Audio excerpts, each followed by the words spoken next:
నోటీసులపై Jagtial MLA Sanjay ఆసక్తికర వ్యాఖ్యలు చేశారు. పార్టీ మార్చితే దానికో చట్టం ఉందని, కానీ ఏదో రంగు పూయాలని చూస్తున్నారని అన్నారు. తాను ఎక్కడ రాజీనామా చేయలేదని, తనను ముఖ్యమంత్రి కూడా రాజీనామా చేయమనలేదని, కనీసం పార్టీ సభ్యత్వం కూడా తీసుకోమనలేదని వెల్లడించారు. తనకు ఓ కూతురు ఉందని, తనకు పెళ్లైందన్నారు. ప్రస్తుతం తాను ప్రజల కోసం పనిచేస్తున్నట్లు ఎమ్మెల్యే పేర్కొన్నారు.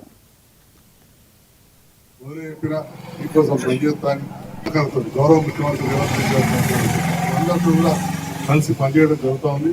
మన ముఖ్యమంత్రి ఏ రకంగా నిర్ణయం తీసుకోమంటే ఆ రకంగా మన స్థానిక సంస్థలు నిర్ణయం తీసుకున్నాం. ఎటువంటి ఏంటంటే పార్టీ ఫిరాయిస్తే తన చట్టం ఉంటుంది కాబట్టి ఏదో రంగు చూసి నా పదవులు కూడా చూస్తున్నారు.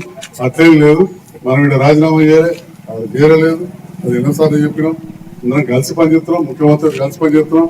ముఖ్యమంత్రి గారు కూడా రాజీనామా చేయమని ఇక్కడ సభ్యత్వం తీసుకోవాలి. ఎవరు కలిసి మంచిగా కలిసి పనిచేస్తే వాళ్ళకు అన్ని విధాలు వారు కూడా సహకరిస్తారు. ఒక బిడ్డ పెళ్లి అయిపోయింది.